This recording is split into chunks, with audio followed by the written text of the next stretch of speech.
बिस्मिल्लाहिर्रहमानिर्रहीम। अस्सलाम वालेकुम। कैसे हैं आप सब लोग? उम्मीद करती हूँ आप लोग खैरियत से होंगे। आज की इस वीडियो में मैं आप लोगों के साथ शेयर करने लगी हूँ कद्दू की बर्फ़ी की रेसिपी, जिसे बनाना बहुत आसान है। जी हाँ, आप लोगों ने ठीक सुना, कद्दू सब्ज़ी वाला कद्दू नहीं, पैठा कद्दू जिसे हम बुलाते हैं, वही उसकी मैंने ये बर्फ़ी बनाई है, जिसका हलवा भी बनाया जाता है। तो बहुत ही मज़े की बन के तैयार हुई है।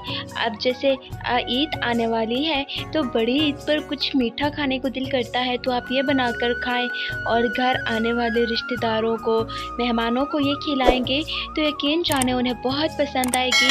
वो मान ही नहीं पाएंगे कि ये घर में बनकर तैयार हुई है।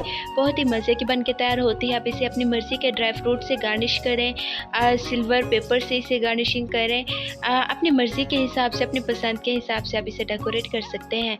तो आइए इसे बनाना शुरू करते हैं। यहाँ पर सबसे पहले मेरे पास कद्दू है, जिसे मैंने अच्छी तरीके से कद्दूकश किया, अच्छी तरीके से उसे वॉश कर लिया और अब मैंने उसे कढ़ाई के अंदर ऐड कर देना है। कढ़ाई के अंदर बाकी कुछ भी ऐड नहीं करना, हमने बस कद्दू को ऐड किया। अब चम्मच चला के इसे अच्छे तरीके से मिक्स कर लेना है। चम्मच चला के इसे अच्छी तरीके से कर लूँगी मैं मिक्स, और यहाँ पर मैंने इसे कवर करके रख दिया था तकरीबन 15 मिनट के लिए। फ्लेम मीडियम टू लो पे थी। तो देखिए कि पानी इसका जो है वो ख़त्म होने लगा है और जो हलवा है वो पकने लगा है। तो मैंने इसे तब तक पकाना है जब तक इसके अंदर का सारा पानी ख़त्म हो जाएगा।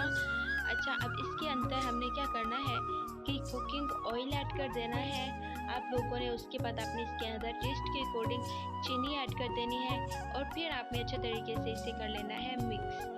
अब इसे अच्छे तरीके से मिक्स करने के बाद मेन चीज़ उसकी भुनाई है, तो अपने इसे अच्छी तरीके से भून लेना है। जितना हो सके उतना बेस्ट तरीके से आप इसकी भुनाई कर लो।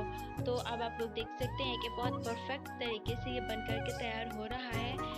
तो अब अगर आप लोग मेरे चैनल पर नए हो और मेरे वीडियो को फर्स्ट टाइम देख रहे हो, तो प्लीज़ मेरे चैनल को सब्सक्राइब कर दो ताकि मेरे आने वाली वीडियो का नोटिफिकेशन सबसे पहले आप लोगों को मिलता रहे।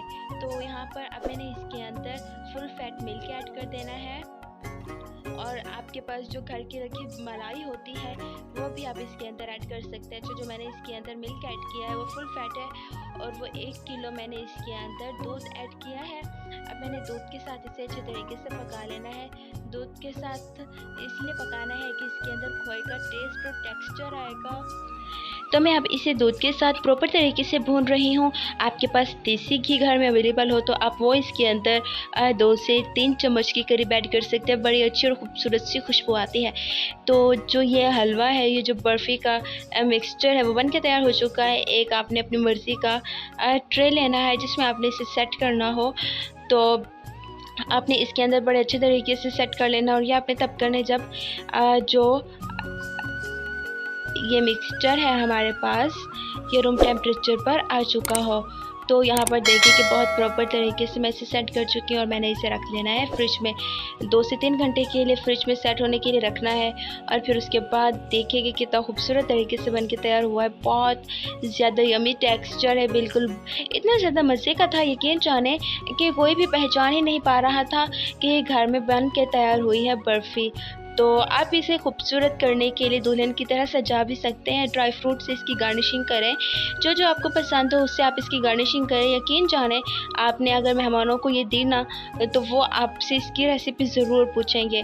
बस आप इसे एक बार ट्राई ज़रूर कीजिएगा, आपके घर में सबको बहुत पसंद आएगी। क्या बच्चे, क्या बड़े, क्या बूढ़े, सब बहुत ज़्यादा शौक़ से खाएँगे। सो फाइनली ये बिल्कुल प्रॉपर तरीके से बन के तैयार हो चुकी है। सो गाइस, आपको आज की वीडियो कैसी लगी? वीडियो पसंद आई हो तो अपनी फैमिली के साथ, फ्रेंड्स के साथ ज़रूर शेयर कीजिएगा। और अगर आप लोग चैनल पर नए हैं तो प्लीज़ चैनल को सब्सक्राइब कर दें ताकि मेरी हर नई आने वाली वीडियो का नोटिफिकेशन सबसे पहले आप लोगों को मिलता रहे। तो गाइस, थोड़ी सी मेहनत हुई और इतना मज़ेदार बर्फ़ी बनके तैयार हो गई है, जो आप ईद पर बनाकर तैयार कर सकते हैं। तो मुझे दीजिए इजाज़त, बहुत जल्द मिलूँगी एक नई वीडियो में। तब तक अपना ख्याल रखिएगा, दुआ में याद रखिएगा।